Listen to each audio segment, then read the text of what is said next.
पश्चिम बंगाल में कानून व्यवस्था चरमरा गई है।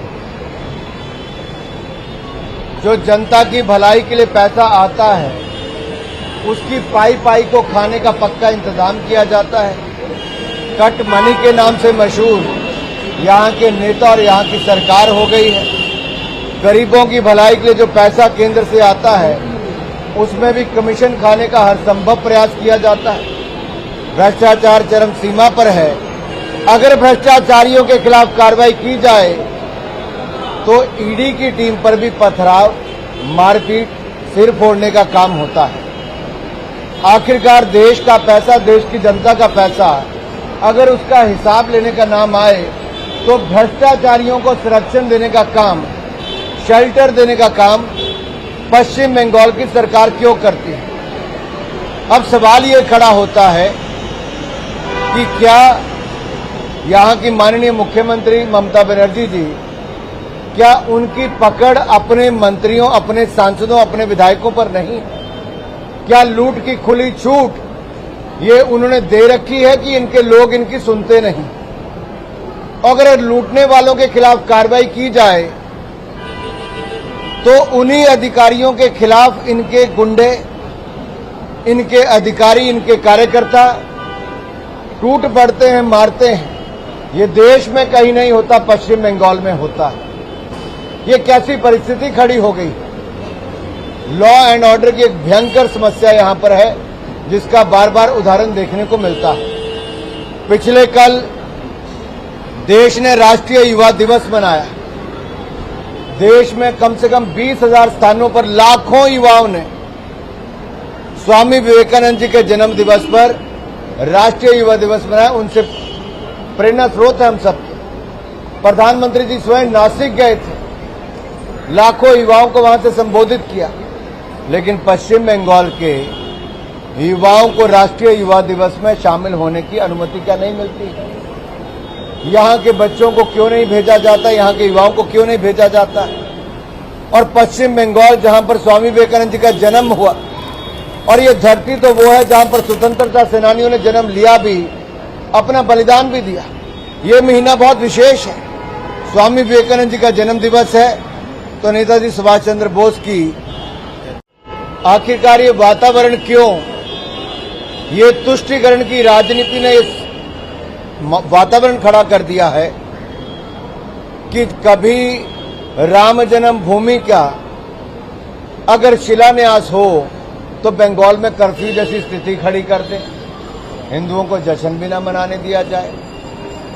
और अब हिंदू साधुओं को मारने पीटने की, उनकी हत्या तक करने का भी प्रयास किया गया। इस तरह की घटनाएं सामने आई और राज्य की सरकार मूक दर्शक बन के बैठी रही। मीडिया के मित्रों ने जब ये बात को उठाया तब जाकर अब ये थोड़ी कार्रवाई की है। सवाल ये खड़ा होता है कि तुष्टीकरण की राजनीति पश्चिम बंगाल को कहां लेकर जा रही है और आखिरकार ये हिंदू विरोधी सोच क्यों है? कौन से गठबंधन की बात करते हो भाई? घमंडिया गठबंधन का, जहां घमंड और अहंकार सिर चढ़ के बोल रहा है। एक नेता दूसरे नेता से बात नहीं करता है। पश्चिम बंगाल में चौधरी साहब कुछ कहते, ममता दीदी कुछ और कहती, तीसरा कुछ और कहता है। ये आपस में ही ना सुर मिलते ना ताल मिलता है। और हमने पहले दिन ही कहा था, ना इनका नेता है कोई, ना नीति है, और नीयत में खोट तो पहले दिन से ही नजर आता था। और मैं फिर कहता हूं, ये घमंडिया गठबंधन ये कहीं का नहीं हो सकता। उत्तर प्रदेश में भी बुआ और बबुआ, इन दोनों की ज्यादा दिन नहीं चल पाई। यहां भी बुआ और बबुआ में दोनों कैंपों में खींचतान चली है। कौन ज्यादा कमाई करेगा, कौन ज्यादा मलाई खाएगा, हर किसी के कैंप के नेता उसमें लगे हुए हैं और हर कोई इसको संरक्षण देने में लगा है। अब सवाल ये खड़ा होता है कि बुआ बबुआ में तो खेल हो रहा है, लेकिन बाकी गठबंधन के नेता भी एकजुट नहीं। देखिए, 2011 से लेकर 14 तक श्रीमान अरविंद केजरीवाल बड़ी बड़ी बातें करते थे और मैं मीडिया के मित्रों को कहता हूं उनके पुराने वीडियोस निकाल के दिखाइए। जो कांग्रेस के भ्रष्टाचार के खिलाफ उस समय अपनी आवाज उठाने की बात करते थे, आज वो भ्रष्टाचार के दलदल में डूबे हुए हैं।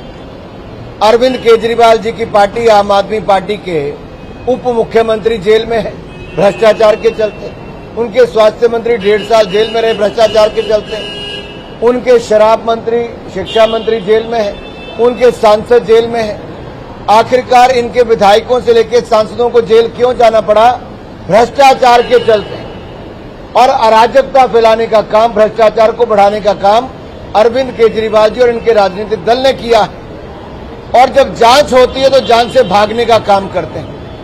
ऐसा कोई बचा नहीं जिसको अरविंद केजरीवाल की पार्टी ने ठगा नहीं। ये ठगने का, लूटने का, भ्रष्टाचार का अड्डा आम आदमी पार्टी की सरकार दिल्ली में बन गई है। अब सवाल ये खड़ा होता है कि जांच से क्यों भाग रहे हैं? ऐसा क्या है जिसका डर अरविंद केजरीवाल जी को सता रहा है? ऐसा क्या है कि वो जनता के सामने आकर जवाब नहीं दे पा रहे? कल तक उनको लगता था बाकी जेल जाएंगे, अरविंद केजरीवाल बच जाएंगे। शायद थोड़े दिन और भागना चाहते हैं, लेकिन कानून के हाथ बहुत लंबे होते हैं।